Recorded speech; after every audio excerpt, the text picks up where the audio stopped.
What's up, underdogs? It's me, your boy Eric, and yes, as the title suggests, we're gonna drop the Z. And I know what you're thinking. You're definitely disappointed that I didn't go with the coilovers route. I went with the cheaper route, which is installing lowering springs.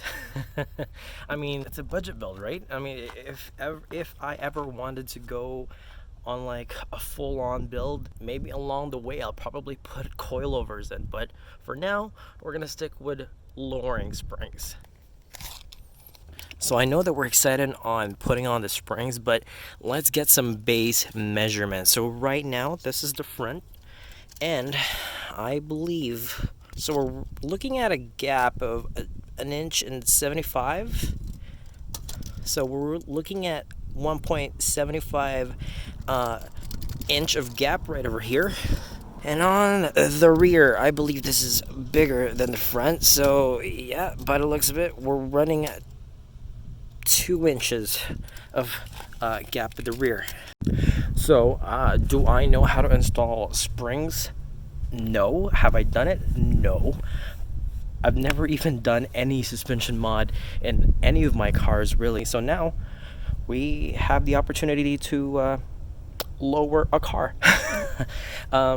So right now, let's do a little bit of unboxing.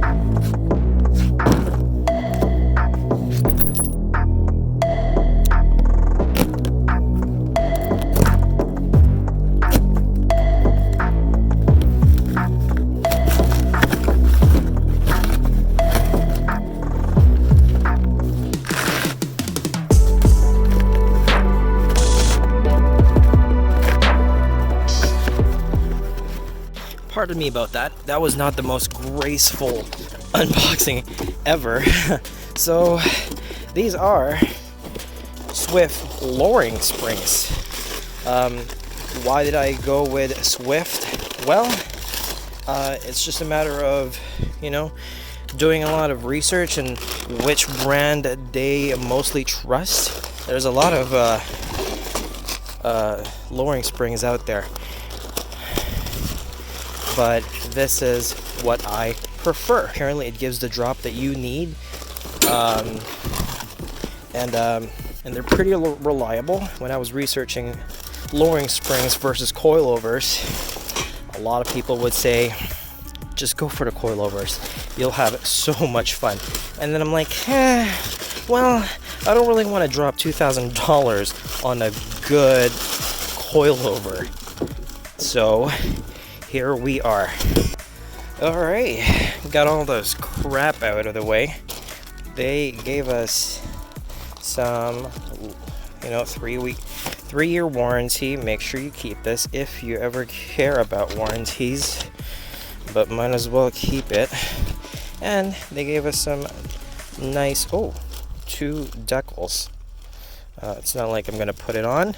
I'm just gonna probably store it somewhere else. Okay, so Eric, how would you know if it's for front or if it's for rear? Well, dingus, it says right over there, for rear, for front, and they're a little hefty. So now it's just a matter of which one do you want to do, the rear or the front. As far as I've heard, rear is the easiest one, because for that bad boy you have to take all the other components inside, and you might have to use a spring compressor, which I actually borrowed from a friend. You can definitely rent that out from any parts store, or you can go to the description down below and follow a link to find a decent set of spring compressors. So we're gonna jack up the rear so we can start doing it.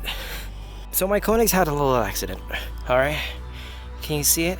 Can you see the problem? The center cap sticker is gone, and I'm a little bit pissed. It's just on the driver's side. We got those fat rear tires out of the hub. There's the spring.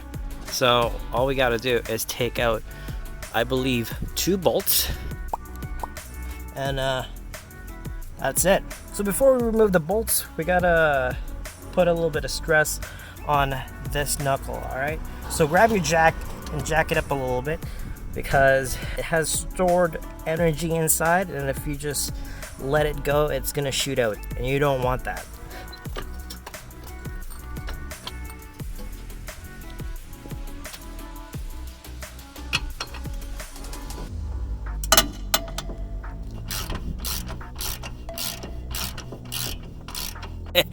So I'm trying to research this as I go. Okay, this is not good planning at all. Okay, so as far as I know, this bolt is ready to go. And I think actually that's it. So we're gonna swing this down. This is why this is supporting it, because as I mentioned earlier, it's just gonna pop out if we're not gonna support it. So take out this bolt. So slowly lower this jack so it just swings down. Take out this one and make sure everything that is in there, these rubber components should just stay where they are. Okay, let's do it.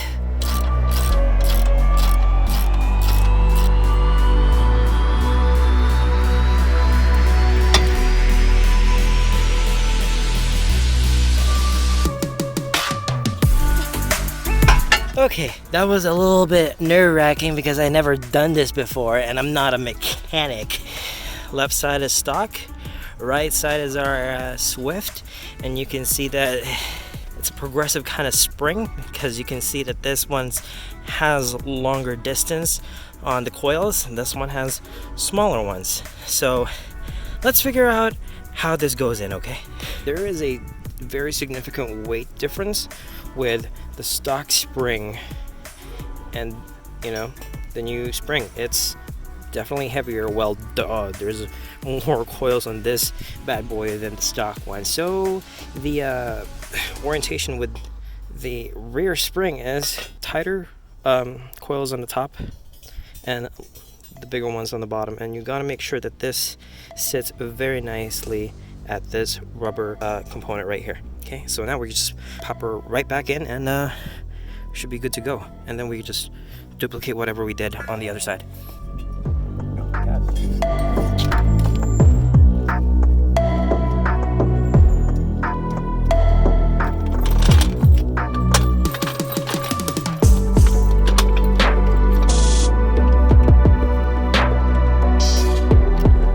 So we got her in. The passenger rear side took me an hour, well, because of all the research and stuff. So I guess I could replicate everything what I learned from here to the other side. And this one, you need to torque it to at least. And yeah, let's go to the other side. Okay, let's do the front this time, but that's a total different story because you have to pop the hood and whatnot. We'll get back there, all right? Day 2. Day 2? Well, let me explain. I was trying to do something in the rear end as well. It wasn't just a spring. I had to replace something else, which is for the next video, obviously. So I spent the entire Saturday afternoon trying to figure out the installation. And as you can see, I just got home from work, so I'm all dressed up fancy again. So we're gonna do with the front this time, and hopefully it won't take me 2 more days just to figure this out. Okay, let's do it. So for this project, we have to remove the strut bar. It's being held by these 6 bolts right here, or nuts, and there's another few more underneath that front cowl.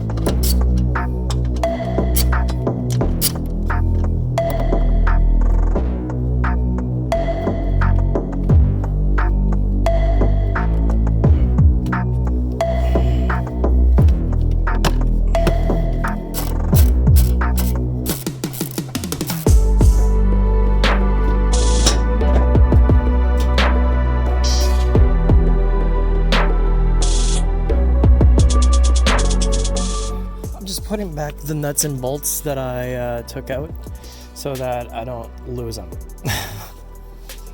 I have the tendency to put everything back, but can never be too sure. Now This is our top hat. There are 3 bolts in here, so we got 1, 2, 3. And while we're here, we might as well want to break this one loose.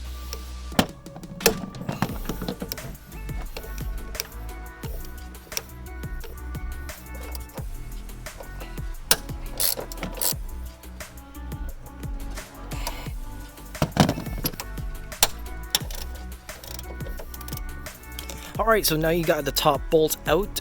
Well, not out of the way, but yeah, you can remove them. So before we do a lot of crazy things in here, we want to make sure that we remove these ones. Definitely brake lines. We want to remove them from their sitting position. I believe there's 3 of them. There's another one right here. So now it's moving freely, and I believe all we got to do is remove this bracket and remove the nut and bolt with it.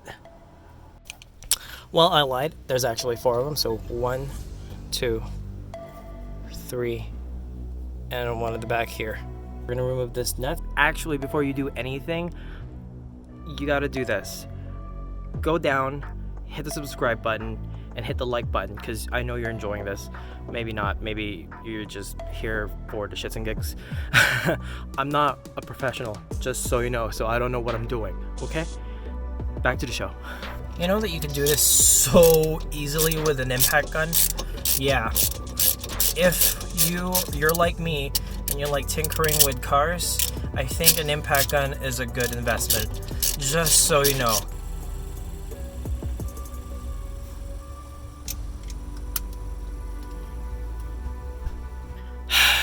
I found this penetrating lubricant spray. Let's see how that's gonna work for that nut. If this doesn't work, I'll try to find a blowtorch. Maybe I won't, because I don't want to play with fire, but you probably have to. Day 3. So day 3, I'm still stuck with that friggin' bolt. I don't have a blowtorch, or I tried a heat gun. I looked it up and they said, well, you can probably try a heat gun, but the heat transfer is too slow that it will just fade away over time, so it's not really applicable.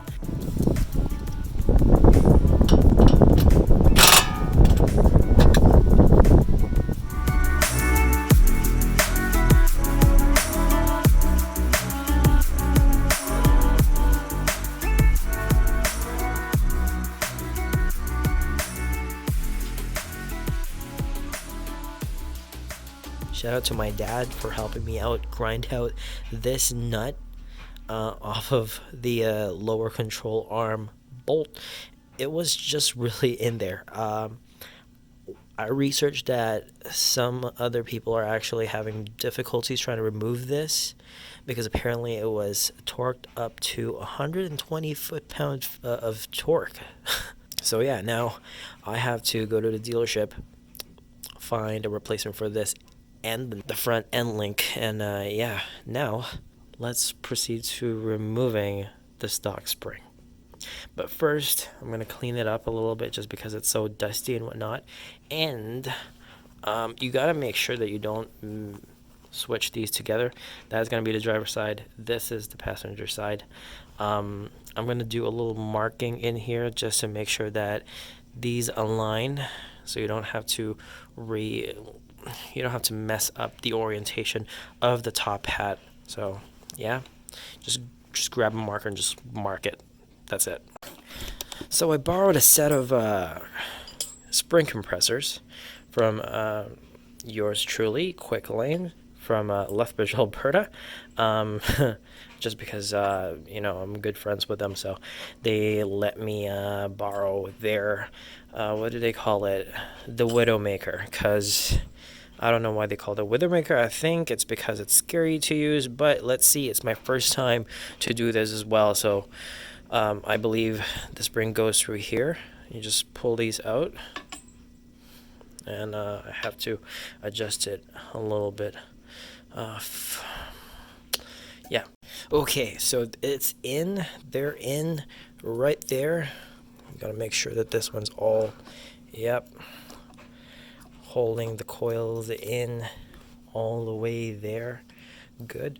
Now this one takes a what is this, 24 mil to compress these. So I'm going to use this one. I borrowed this from my girlfriend's dad, so there's a whole lot of outsourcing of parts that I think that I need to invest on these tools. But yeah, so you gotta make sure. I'm kind of scared, honestly. You want to make sure that these ones are equal. You don't want one just compressing all the way. You got to make sure they're all.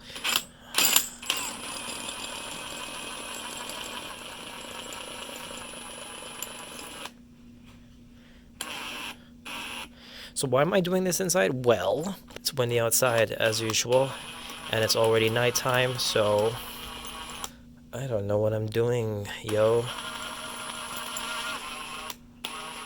Let's see. All right. I had to adjust it because they were too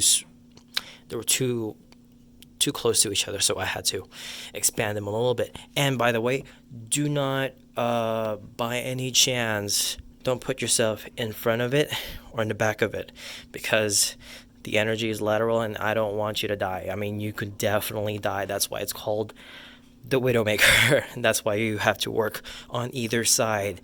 I'm actually really scared. I mean, I'm doing this inside and I don't want to ruin anything. I'm going to keep going until this one is fairly compressed and you can have a little bit of wiggle room in here. You could probably get rid of this 17 mil nut right on the top of the, the one that's holding the top hat with a impact gun, but that impact gun is a 1/2 inch and I have this little dinky one, so I'm just doing this the manual way for now. And the inside of the strut is actually being spun around while you turn it, so you know, just grab a vice grip and just, you know, stabilize it like that. So I'm almost there. It's almost out. I can't wait to put these bad boys in. One more time. So you got to pry it out a little bit. I had put a little marking. That one should match up with this one, which is just the same orientation as I pulled it out. Okay. This was a bugger. It was placed right over in the top of that. Now I will have to decompress the OEM. Okay, successfully decompressed the OEM. As you can see, there is less coil than the Swift. And yeah, they're basically the same height, but how do we get that 1 inch drop in the front? We will see. I believe this is the secret sauce. Day 4. Alright guys, so what's the deal with the Z? It's been 2 weeks that I've been trying to do this. I mean, it's not really 2 weeks, but 2 weeks time, and probably like a few hours in. I'll show you what's the problem. So, I decided, with the help of my dad, because he insisted on helping me, is to get rid of that pesky bolt on the end link, and boom, we got it out by grinding it. So you know the rest. Okay, I need a new passenger front end link and the nut that comes with it. I talked to the dealership and probably it's gonna come in like a week. But yeah, so a guy at work helped me out, you know, with installing the lowering springs. Thank you, George, for helping me out. It wasn't really necessary, but he insisted on helping anyway, so yeah. So this one should pop right in. You know, you take it from an angle, this all the way to the top, let it sit in the lower control arms, put everything back. I'm not going to bore you with that stuff because you know now how to remove them, so you got this. Okay, so when you're putting this in, obviously you got to go through this loop, go inside, pop them in here, pop them in there, pop them in there, yeah, make sure it's aligned, and then get your end link through that hole. then you can just grab the brackets really and just pop them in there. Put your I don't know what this is, your brake line back in there, and you will see that it won't be all the way up, so you can grab your jack and jack it up so you can have the threads up right in here. And now I can just screw them back in place, and I'll figure out, I'll take care of the torques later when I finish the other side. You know, living in Southern Alberta for like almost 7 years, you think that I would be accustomed to this friggin' wind. No, I'm not. I hate it. I still hate it. And it just makes everything worse. So, remember when I said align everything? I did my best to align the top hat with the bottom half of this. And you know what? Can you see it? It's not totally aligned. So the end link doesn't really pass through easily like the other side. You know, this passenger side is just cursed. I'm really mad. So, like I said, if you're doing this DIY like your homeboy Eric here, make sure it's aligned, okay? Okay? I'm here to fail and whatnot, so you can see the possibilities. Well, I'm not really introducing failure to my videos, but just so you know, these are the possibilities of, you know, that other people don't show you. One eternity later. I lost count of the days. So, what did I break? The front passenger end link. Look at that. Thanks to Dad for helping me out grind that crap. Now I bought a new one from the dealership, and holy crap, should have opted out for the aftermarket one. But you know, I wasn't gonna wait for 2 more weeks, and I really missed the car, so I'm gonna put the an OEM one and hope for the best. And after a very long 2.5, I think, or 3 weeks of lowering the car, finally did it. You know, there's been a lot of hiccups with the installation, but I hope you learned something. I mean, I had to replace the passenger front end link, which kind of sucks, but here we go. Let's see the difference. So we definitely, I don't know, this is not the right way to measure this, but it looks like we eliminated a huge chunk of the gap. A very huge chunk indeed.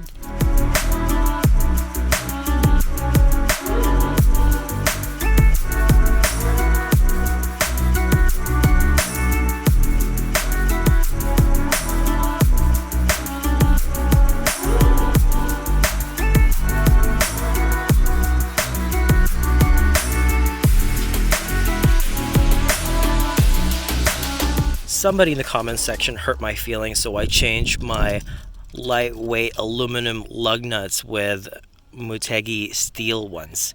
Yeah, they look cooler for sure. But yeah, I'm gonna sell those aluminum lug nuts. Yes, I read your comments, guys, and I really appreciate people leaving comments, and you know, it's really wholesome. Love it. Thank you, guys. All right, that's it, folks. So again, if you like it, hit the like. If you haven't subscribed yet, hit the subscribe button, and I'll see you on the next video. Okay, take it easy.